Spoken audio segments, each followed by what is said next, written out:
जय बोलो दशा महारानी की जय। एक राजा के दो रानियां थी, जिसकी अति प्यारी रानी का नाम लक्ष्मी देवी था, जिसके कारण राज्य में दूसरी रानी पटरानी थी, जिसका नाम कुलक्ष्मी देवी था। पटरानी होने पर भी वह कुलक्ष्मी कहलाती थी। एक दिन लक्ष्मी रानी ने मन में आया कि कट पड़ गई और वह स्त्री मेले वस्त्र पहनकर कोप भवन में जा बैठी। राजा ने उससे पूछा कि तुझे क्या चाहिए। तब वह बोली कि कुलक्ष्मी रानी को देश निकाला दे दो। राजा की प्यारी ना होने पर भी कुलक्ष्मी रानी आखिर पटरानी थी, अतः लोगों की लाज के कारण वह उसे निकाल सकता नहीं था। लाज आती थी। वह उसने पीहर भेजाने के बहाने उसे रानी को एक सवारी में बिठाकर उसे अपने घोड़े पे सवार हो के साथ ले चला और एक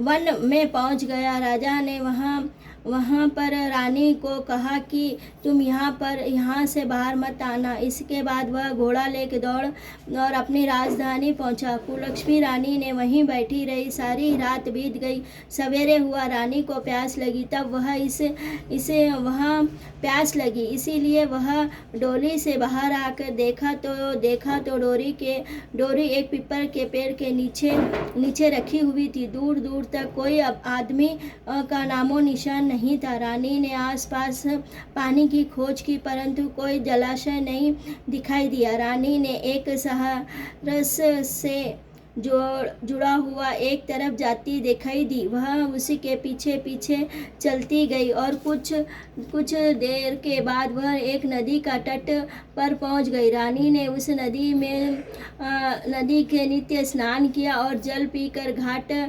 पर रानियां स्नान कर रही थी और वह स्त्रियां स्नान कर दशा माता का डोरा गांठ ले रही थी। उनमें से एक गांठ अधिक थी और रानियों ने गांठ लेने के लिए कहा। रानी ने गांठ ले ली और चल गई और वहां डोरी के पास जाकर बैठ गई। थोड़ी देर के बाद दशा रानी बुढ़िया का वेश धारण कर आई और उसे बोली कि बेटी, यहाँ क्यों बैठी हो। रानी से पूछा। वह पहले तो तुम बताओ कि तुम कौन हो। बुढ़िया ने कहा, मैं तेरी मौसी हूँ। तब रानी ने उससे गले लिपट कर रोने लगी कि उसने अपने विपति की कहानी सुनाई और बुढ़िया ने सुनकर अत्यंत कहा कि अब तू मुझे केवल तुम्हारा ही आश्रय है, भरोसा है। दशा रानी की कृपा से जहाँ माया का शहर बस गया और रानी के भाई भौजाई आदि सारे पियरवासी वहाँ रहने लगे। वह प्रकट हो गए। रानी ने अपने परिवार से मिलजुल कर 9 दिन तक दशा रानी का कथा कही, महत्व कहा और 10वें दिन गांठ की पूजा कर उस दिन सवेरे दशा रानी ने तुम्हें आज नदी में स्नान करने जाओ और वहाँ तुमको जो स्वर्ण कलश मिलेगा उसको ले लाना और वह उस में रख देना। वह निःशुल्क सवार हो। इसे के प्रकार से संकल्प विकल्प न करना और न किसी से पूछना। रानी नदी में स्नान करने गई। वहाँ स्नान कर जल से बाहर निकली कि वह किनारे पे 2 स्वर्ण कलश रखे हुए मिले। उसके पास सुंदर से रेशमी वस्त्र भी रखे हुए थे। वह रानी ने वस्त्र बदल कर घोड़े पर बैठकर ज्यों ही अपनी स्थान पर पहुंची, वहाँ तो एक डोरी के सामने आते देख कर वह रानी समझ गई कि ना इसमें कोई डोरी का बार। मौसी ने दिया है। फिर डोरी के सवार होकर वह अपने घर गई। वहाँ माया से परिवार और सभी स्त्रियां समस्त रानी दशा रानी की गांठ ले पूजा कर सुहागनों को नूत भोजन करवाया, प्रणायन किया और तत्परांत रानी ने अपने पियर के परिवार से आनंद पूर्वक मिलजुल कर रहने लगी। कुछ दिनों के बाद राजा को रानी के स्मरण हुआ और तब वह ध्यान आया कि कुलक्ष्मी रानी जिस दिन से जंगल में छोड़ के आया हूँ, उस दिन से आज तक उसे कोई समाचार नहीं मिला है। जाकर देखना चाहिए, तब उसकी क्या गति हुई होगी। जब वह रानी की खोज में खोज में चलते लगा और वह तब मंत्री को समझ में नहीं आया कि रानी नहीं मिल सकती। राजा ने किसी के बात ध्यान नहीं दिया और तब वह चलते चलते वही स्थान पर जा पहुंचा जहाँ रानी की डोली रखी हुई थी, परंतु वहाँ देखकर बड़ा आश्चर्य हुआ कि यहाँ तो सघन वन था और यह सुंदर सा नगर कहाँ से बस गया। राजा के प्रश्न करने पर लोगों ने कहा कि ये कुलक्ष्मी रानी का नगर है। तब तो राजा ने और आश्चर्य में डूब गया कि वह बार बार यही विचार करने लगा कि जहाँ तो वही कोई अपनी रानी को छोड़ गया था, क्योंकि इसका नाम नगर कुलक्ष्मी बस गया है। राजा ने महल के पास जाकर इतना ले कर और वह राजधानी में राजा मिलने गए हैं। रानी ने राजा को पहचान लिया, उत्तर दिया कि जैसे दगाबाज राजा से मिलना नहीं चाहती हूँ। परंतु मौसी ने कहा, समझाइए, वह पति परमेश्वर के बराबर होता है, इससे विमुख होकर कभी पीठ नहीं दिखाना चाहिए। तुमको यह उचित है कि तुम उनका स्वागत करो और नित्यपूर्ण मिलकर रहो। रानी ने राजा को महल के भीतर बुलवाया और वही डेर पर बैठा ठहरा रखा। दोपहर में राजा को भोजन करवाने उसके साथ एक नाई भी था।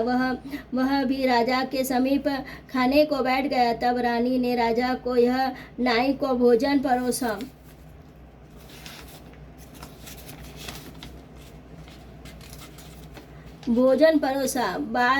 पहली बार जो ही रानी आई थी, नाई के सामने रायता रख दिया था।